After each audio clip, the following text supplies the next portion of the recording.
And so this false dichotomy, this choice that people think that they have between return to office, which is happening right now at some large companies that you may want to talk about.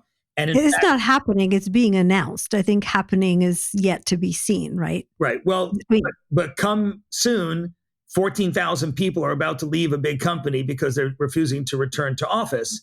And then you have work from home, which is put out there as the other alternative. And actually, I believe there's a third way. Welcome to The Future of Less Work, the podcast that's uncovering how work is changing one conversation at a time. I'm Nirit Cohen, and today we have a really special guest, Jack Hidary, CEO of Sandbox AQ, a Google AI spinout at the intersection of quantum and AI. But we're not going to talk about AI and quantum today.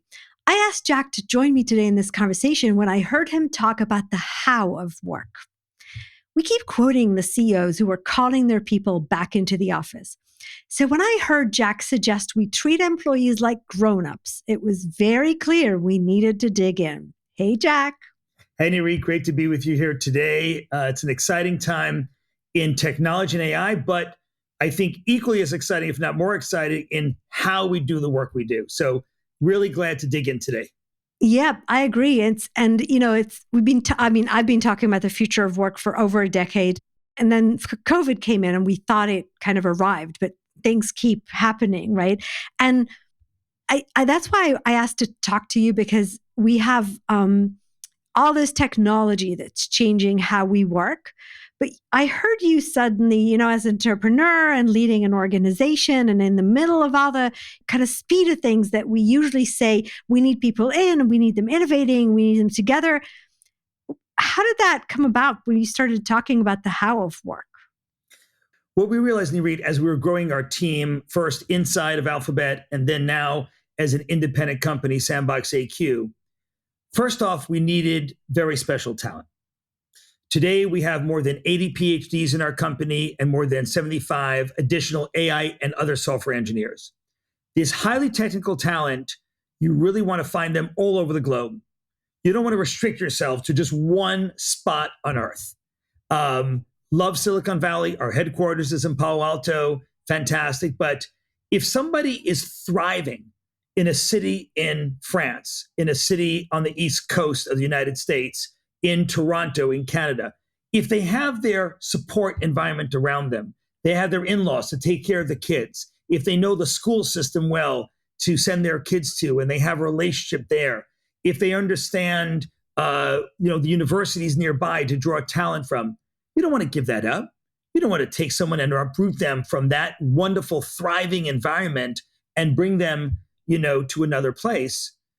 Instead, what you want to do is you want to double down. You want to say, work where you thrive. And that's a mantra that we developed and I really believe in. And you get really wonderful experiences for the people themselves, but also incredible teams. And so this false dichotomy, this choice that people think that they have between return to office, which is happening right now at some large companies that you may want to talk about. And it's not happening, it's being announced. I think happening is yet to be seen, right? Right. Well, but come soon, 14,000 people are about to leave a big company because they're refusing to return to office. And then you have work from home, which is put out there as the other alternative. And actually, I believe there's a third way.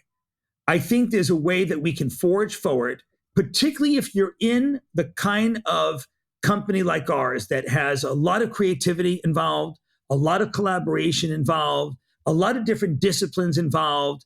If you're that kind of company, I think a lot of companies are like that today. If you really want to have an IP-driven, very exciting, dynamic frontier company, then you want to think about forging a new pathway.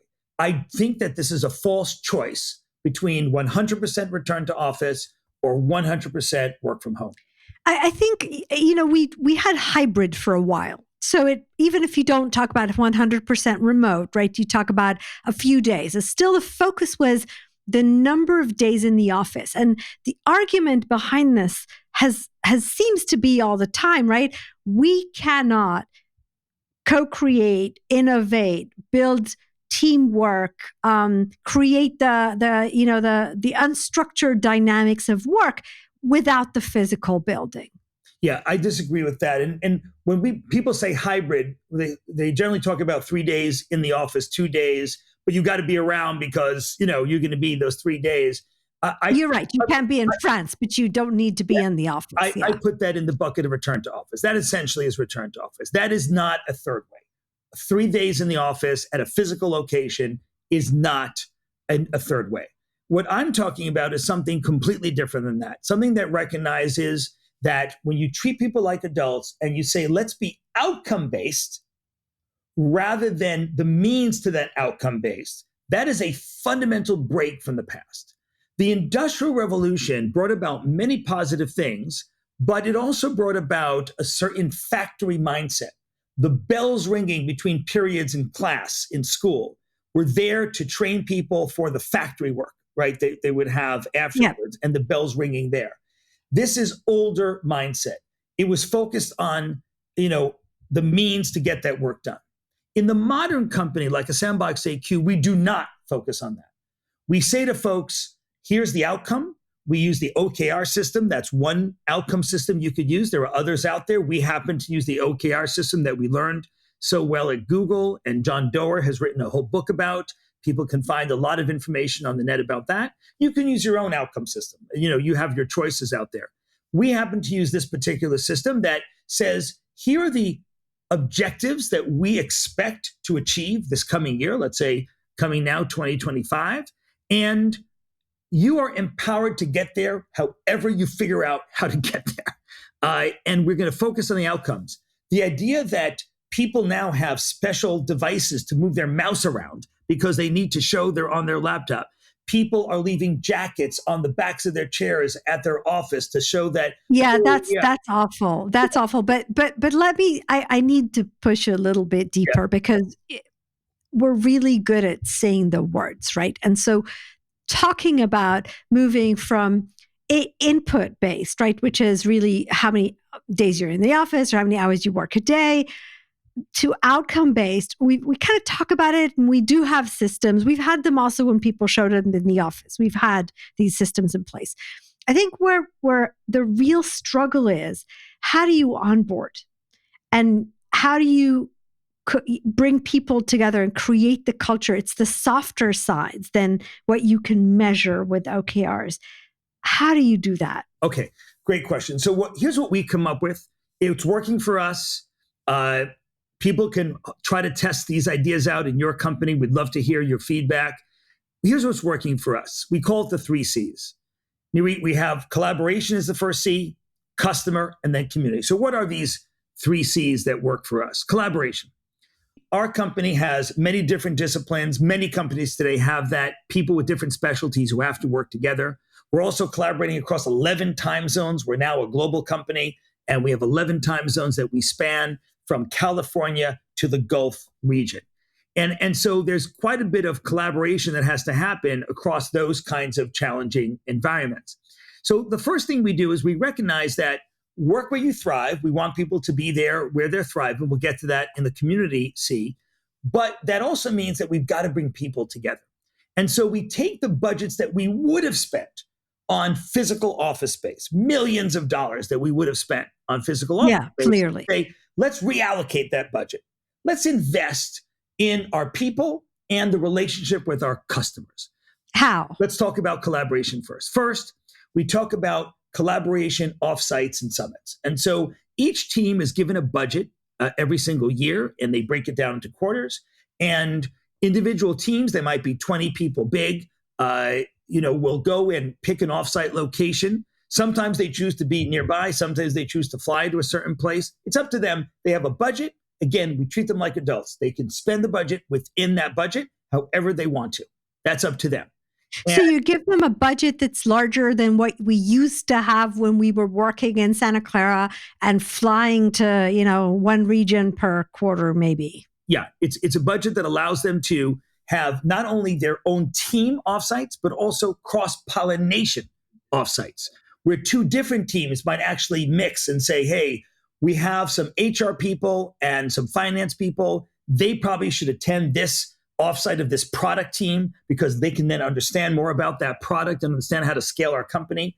Let's have this product team who has some interesting synergies with that product team. They should maybe do an offsite together. And so there's a fun square dance that's happening right across the company in terms of these interactions. And so that's one component of what's happening. Second, the senior leadership. If you sign up to be a senior leader at our company, then you're signing up for a lot of travel, just to be upfront. We got to be upfront about that. I travel more than 200 days a year. Other senior leaders are doing something similar. And it means that we are the glue that binds everything together, right? As a senior leader in the company, you've got to be at multiple offsites of different teams. You've got to, we have a 1-year annual summit of the whole company. Maybe when we get bigger, we won't be able to do it anymore. But right now, we're hovering at around 200 folks. And so we're still of the size that we can do that. And we pick a university town to do that in. Last year was Palo Alto with Stanford. This right now, this year, just a few months ago, we did Cambridge, Mass with Harvard, MIT. We hold our events inside the universities. We invite the faculty.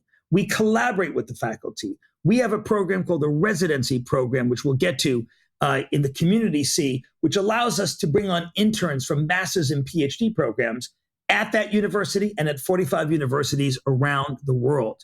And so you're saying something really important, if I can, interrupt here. So I actually wrote a Forbes article not so long ago arguing that when Amazon went, public with the RTO call, that it's not that leaders don't understand that the world is changing, is that they really don't know how to manage if not everything's coming into these conference rooms, and you used to sit in the conference room and the presentations come in and the meetings come in and the decision making comes in. And you just described a situation where you turned that on your head. You basically said, okay, instead of everything coming into my conference room, I'm actually going to where they're meeting. So if they chose a face-to-face, I'm just going to crash that face-to-face wherever that is because I want to visit that team. That's correct. And speaking of turning things on their head, let's get to the second C if we could, which is customers.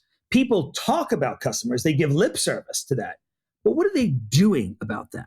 Mantra in our company on the second C is live with the customer. Live with the customer.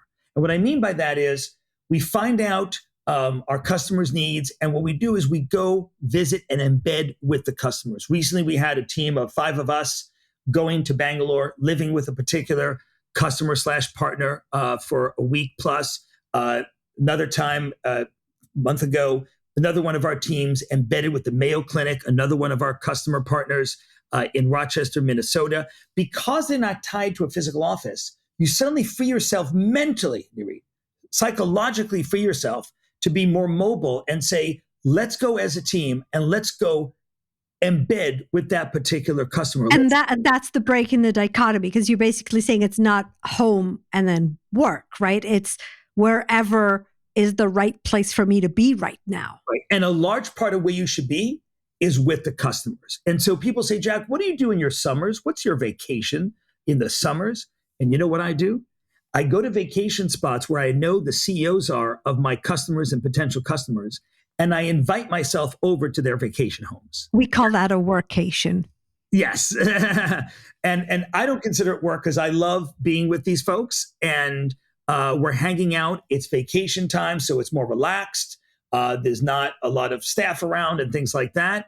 And we get to know each other. We get to understand the problems they have, the issues they have, the challenges. And so we can be a better company. And I have folks doing that. The other day, 2 of my people sent me a beautiful picture. They're in the home of one of our customers, in their home, the home of the customer. And the customer was cooking them a beautiful soup at the kitchen table. And so when I said live with the customer, they took it literally. Yes. So that was fun. But customers appreciate that. They really appreciate that. Do you really think that just with some Zoom calls, you're going to really understand that customer? You're really going to get the understanding of what is driving their decision-making? I don't think so. Not in my experience.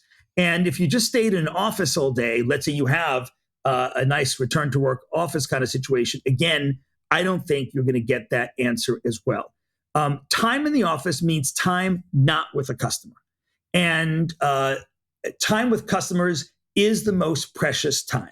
That's the time that you're in contact with the marketplace, you're hearing directly what's happening, and you can iterate your product quickly to meet the customer's needs, maybe even offer something the customer didn't explicitly ask for, but you can say, wait a second, if the customer needs this, and I was just with another customer who needs that, let me make something new that these customers need. And that's what's happened in our company. And I think that nobody would argue with that, right? I think what you're basically suggesting is if I'm not fighting for office time versus home time, then I have more time to ask myself, where should I be today? That's right. Or next week. That's right. It frees you up. It opens up the schedule. Warren Buffett is famous for a meeting he had early on with Bill Gates when they first were getting to know each other. Bill Gates brought out his calendar. It was full of 15-minute incremental meetings and back to back to back to back. And Warren Buffett brought out his calendar, analog, of course, no digital, just a little book in his pocket. And he showed him he had maybe one call on this day, another call on that day. And his point was he's opened up his calendar to opportunity. That was Warren's point. His point was that the reason why it's not full is because he needs to be open to opportunity, to engagement. And that's kind of what we've done here in the second C, in the customer C. We also invite customers to the offsites. And the offsites that we just talked about before in the first C, it is not usual in most companies that I know of to invite your customers to be there in the sausage making, right? To be there as you're discussing this feature versus that feature, roadmaps, plans, resources. We have our customers in the room. So would you say that the mechanics of giving leaders the budgets to create offsites is what's taking people out of their day-to-day work from home kind of mentality and, taking them to a space where they're meeting people?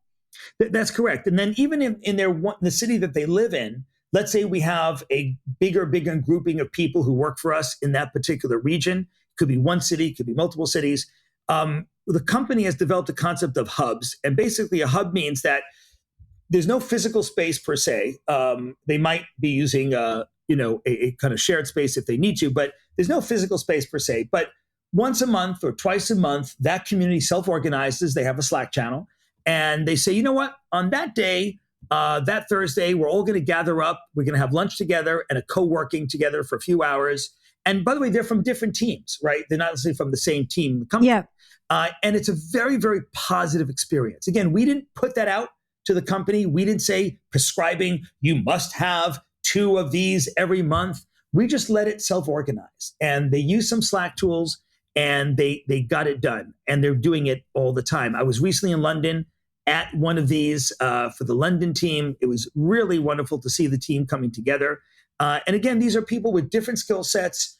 Some live in the center of London, some live in the outskirts and get trained in from 2-3 hours away, but they really appreciate that. That is way better than a commute where every day you're getting on a train and spending 2 hours here and 2 hours there doing that. So what do you think you did to cause them, though, to get on a train and commute to London to meet people that they don't need to for their day-to-day deliverables? It's a great question. What we hear from our folks is that part of the reason they're at Sandbox AQ is what we call the Beehive effect. And people see it most when they were at the annual summit, because then you have the entire Beehive present. And it carries throughout the year, which is that people really enjoy learning.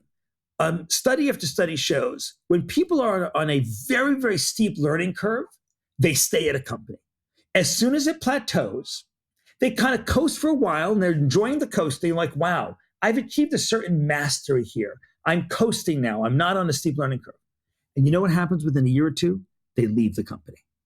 Because smart people, talented people, people with a lot of ambition to impact the world, they want to be on a steep learning curve. They want to be drinking from a fire hose. That's what. So are you looking at any data at the company level? Are you looking at who isn't showing up in these meetings or who's kind of more in their own corner doing their day job?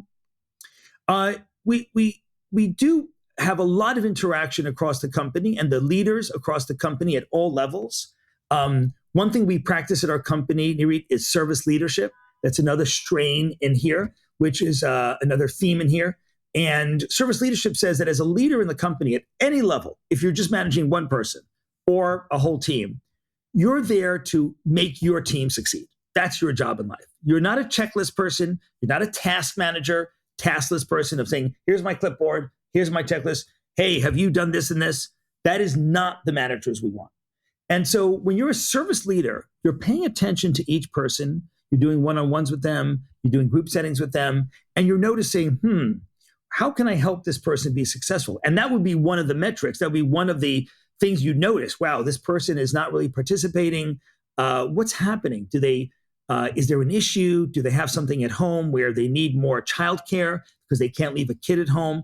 That has happened where we've discovered that somebody needed more support at home. And that's why they couldn't attend, certain engagements. So the reason I love the answer, so I'm putting my HR hat on, right? But I asked you about almost control, because I asked you about, indicators and metrics, and you gave me a management answer. You basically said, I expect the manager on the ground, right, to know their people and know what's going on. And if something doesn't, fit in or look right or changed, right, I expect them to figure it out. And it could be an issue they go solve, and it could be something else, right? But that's deep culture changes. And I'm really wondering, when you bring in new people, and we don't, again, we used to immerse them because the corridors did, right? The coffee machine did. How do you onboard people this way? Well, it's a great question. Onboarding for us is a very different process than I think some other companies. I'll give you a few examples of that. First off, within usually a month or so of their onboarding, they're going to be at an offsite, right? So within weeks to a month, their next offsite is coming up of their particular team, or cross-pollination or things like that. And that's an opportunity for them to very quickly ramp up in who's who, what's what, how do I interact in this team? And so we make sure that they are very integrated in that sense. Another thing we do that's very unusual is that every person in our company that joins us and gets onboarded gets media training and presentation training. Why? In most companies, there's a pyramidal structure. It says that if we're going to have someone speak on behalf of the company and represent the company, and at a keynote, at a speech, at a university, it's going to be that top of the pyramid. And if there's somebody in the middle of the pyramid who wants to represent the company, oh boy, you're going to have to fill out a form, Nirit, in triplicate. You're going to have to get it to various people for sign off, your manager and the head of comms, and so on and so forth. And I've been in large companies, and that's what you have to do if you want to go give a talk. And we've inverted that. We've said to the company, and the policy is, everyone has the power to give talks, no permission needed. No permission needed. We treat you like an adult. We have a folder, a drive that has the tools that you can use. There are some suggested slides and graphics you can mix and match. You can make it what you need to for that particular talk. And you go out and do that. We expect everyone in our company to be giving between 2 and 4 talks a year, right? And so really, so it's not just you probably should. You should. That's what you're telling them. And in some of the teams, they've actually put it into their OKRs that they want their team out there and giving these talks. And I say, start however you want to. Your local high school that you went to decided that, they want you there as an alumnus to go in and talk to the high school kids. Fine, start with that. There's a conference that's going on and they need you to be on a panel. Go ahead, go do it. And that. So why is that? How did that turn to be something that you thought was important? Well, from my experience in large companies, when I saw the barriers and difficulties, even for someone like myself, I have had media training. I've had presentation training.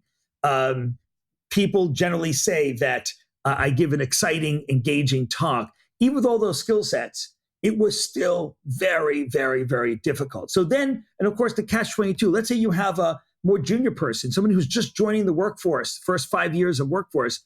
How are they supposed to get the experience, Nirit, to become a good engaging speaker if you don't give them those opportunities. I think I'm asking you, why is it important that they become a good, engaging people? I think if you're going to change the boundaries, if you're going to push the boundaries of technology, of what's possible, and in our case, we're talking about AI and quantum and life sciences and new treatments and for drugs and things like that. Sorry, new treatments for medicines and those sorts of topics. You have to get out there and you have to explain what you're doing. You have to engage the community. You have to let people know what's happening. Because if you're doing something very traditional, if you have a payroll company, that's fine. You may not have to give that many talks. People know what a payroll company is. That's fine. But if you're doing something pushing the boundary, you've got to get out. You've got to engage. You've got to do two things. One, tell, show and tell, talk about what you're doing, and then listen, right? Q&A, mingle among the people, find out what's happening, maybe find an interesting partner or customer in the audience as you're mingling about pre or post your talk. Being out there at these conferences, being out there in these milieu is very powerful and essential for a company like ours. And it's so interesting, Jack, because it's like intuitive. It's almost intuitive for you, right? But the idea that people need to expand their network beyond their operational one, the people that you work with, and then we talked about the cross-pollination within the organization, but you're taking this one step further. You're saying, no, I want you to cross-pollinate with the ecosystem. And I'm not even going to tell you if the ecosystem is your high school alumni group or a university, right? Just go out there. Once you go out there, you'll figure it out. Exactly. And here's the problem. The fallacy of most companies is, it's the C-suite, the CEO and a handful of people. They'll go out, they'll be the speakers, they'll somehow magically get all the information back, and then they'll somehow sprinkle it like pixie dust into the organization. I flatly reject that. That is ridiculous. And that top-down approach will fail every single time. Instead, you say to your people, hey, you're an engineer in this particular team. Go out, give a talk. Maybe it's a technical talk. Maybe it's this. I just had a whole team at NeurIPS, for example, at the big AI conference, and they're giving talks and so on and so forth. Now they immediately know what the market needs. I don't have to tell them what the market needs. They know what the market needs. They were in the market. And in the conference. Yeah. And I also, it feels like you've figured out a way. We've been talking about networked organizations for years, right? But we still manage hierarchies. And so you've figured out a way to get these network teams working in a different, it feels almost, I'm moving my hands, right? It feels like it's a movement thing going on. I'm still stuck on the fact that you said if somebody joined the company within a month, they're probably going to be at some offsite. So you really are meeting in various ways at about a one, I don't know, 10 times a year kind of. Well, the things are more like quarterly, but for example, they may join the company and a 5-person team is going to be sent out to a customer embed, right? They may be on that embed, right? Right. And so if you remember Star Trek, they would go to visit planets and then they would be me up, the one who's wearing the red shirt. That never ended well. But in any case, so again, within a month, they're doing something externally, right? Something is happening. They're embedding the customer. They're having an offsite. People are visiting them. And offsites don't necessarily have to be in some other location, right? So, for example, we have our HQ in Palo Alto, and various teams decide, you know what, let's all go to Palo Alto. We'll cross-pollinate with the teams there. We'll have our offsite in one of the bigger conference rooms there. That's fine too. And so something is going on where or your hub may be meeting in the next few weeks, as an example, in your city. Yeah. So something that's really interesting. Yeah, something very interesting. Within weeks to a month of your joining the company, you're not left as some satellite entity in Siberia. So, what about challenges? What do you think we still isn't quite kind of working, and you would like to, if you look at 2025, right? Where would you want to see things sure better? Well, if I can first just finish up the third C, if I could. Oh yeah, community. So we've talked about the first C, which is collaboration across time zones, across disciplines, across teams. We've talked about customer, very, very important, critical. And again, to take that seriously, you want to be with the customer. You want to live with the customer. Now let's talk about community connection, which is the third C. And basically what we mean here is people have their communities they found. They're very excited to be there. They're thriving there. Why would you want to uproot that? You know how hard it is, and I'm sure you and many others listening right now know how hard it is to find that school for your kid, to develop a relationship with the principal of that school, and to know that you can try to get your kid into that school. People will move houses, they'll move cities, they'll move countries to get to a school, that is great for their kids. And certainly, by the way, if people want to relocate and they say, hey, we want to relocate to another city, we will pay for that. We will take care of that relocation. Not a problem. They want to come to Palo Alto, relocate there, we support it, we'll pay for it. But if they're already thriving in a place where they have their support structure, they have their friends and family, they've got people to help take care of the kids, they've got their support network, they've got their gym they go to, and they're healthy, and they take walks on a certain pathway and bike rides here, and they play certain sports in that place, why would you want to collapse that? Why would you want to do that? It just makes no sense. And people in traditional companies talk about, well, we pay for a full relocation package. Have you? What is the cost of uprooting that person? The true cost.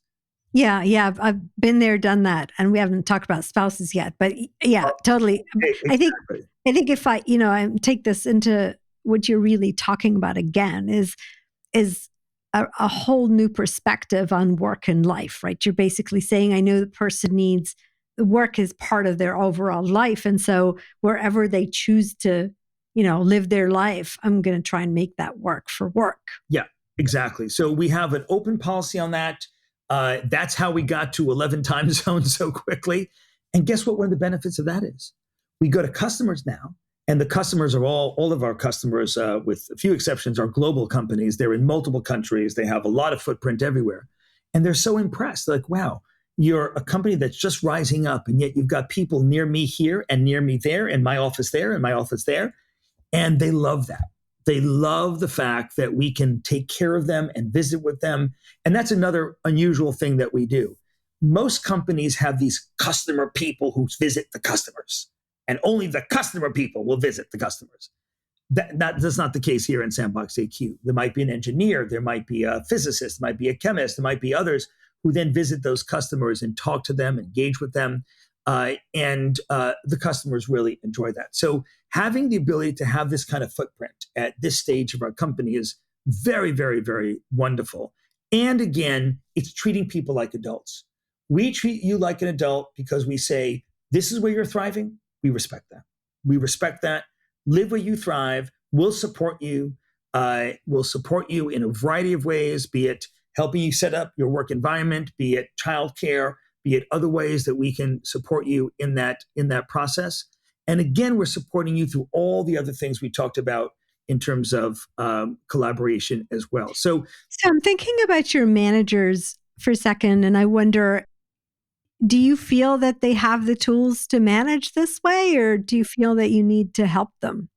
We definitely need, everyone needs help. I need help. And so it's a situation where, as you're a manager in our company, you're getting to know this system, this process. We're giving tools to our leaders. And again, we consider everyone a leader, because one of the things I say to folks is, we're 200 people today. We might be thousands of people one day. Everyone here, if you want to, you don't have to. If you want to, you could lead a team. If you want that life, if you want to be a leader, you could lead a team. Just do the math. If it's 200 people now and it's 2,000 people at some point in time, well, 1 to 10, that's you. Yeah. Okay, let's get going. Now, there's some people who say, you know what, I want to be an individual contributor. I don't like managing people. We respect that. That's fine. There's a role for that as well. But I think many people would like to have the experience of managing, of leading. And many of our managers are first-time managers, first time that they're leading in that way. And we need to support them. We provide a lot of support. Training and learning is a big part of our culture. Always, always be learning. Right now, I'm taking courses and I'm giving courses. And one of our benchmarks we have in our company is not just, are you taking some courses? What are you studying? And we file our learning plans. I file my learning plan publicly in the internal network that we have. Anyone in the company can go see, what is Jack learning right now? What in this semester right now, what courses am I taking? What interests me?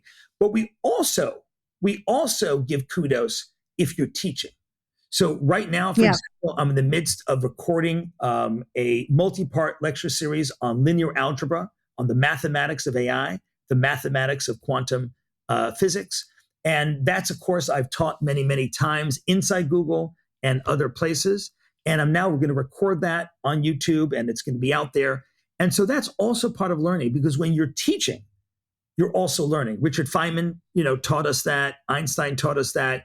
Others have taught us that when you're teaching, you're really making sure you know that material. And many people would like to know AI in a deeper way. They'd like to know quantum in a deeper way. And the mathematics is that key. But math is so badly taught in school, so badly taught that 99% of people just hate math. They get a frown on their face. It gives them angina, and they have to take Advil after you just mentioned it. Yeah. I try to make math fun and exciting. And so my teaching and recording these lectures is part of my learning process, in addition to the courses that I'm actually taking as well.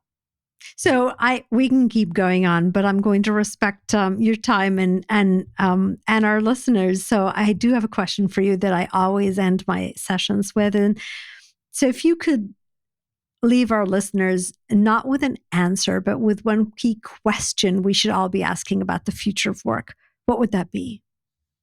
I would ask the audience, what do you visualize when you close your eyes and you think about a life for yourself, a life for your company, a life for your team that is invigorating, is engaging, is learning, is impacting? And I believe very strongly in visualization. I think that when we visualize something, we make it much more possible to make it happen.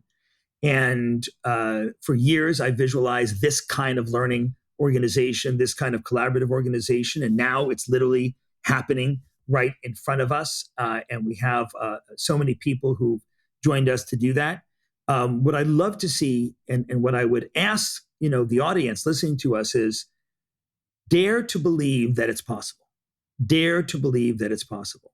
And if your organization, let's say you're in a big company, you might say, oh God, I'm just giving up now because I'm in a big company and they have these policies. Maybe this podcast will help you.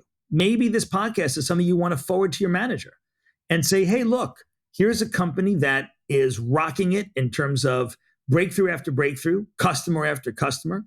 Something's working here. And maybe this is something we can consider. And you don't necessarily have to take all the 3 C's right away. Maybe that's a bridge too far for that particular company, but try a part of it. Call us up.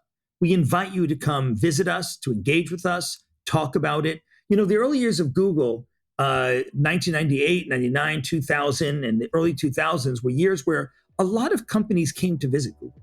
A lot of companies came and engaged and said, tell us about this way of working. And we hope that we can serve as an exemplar in this time period now, as people think about the future of work.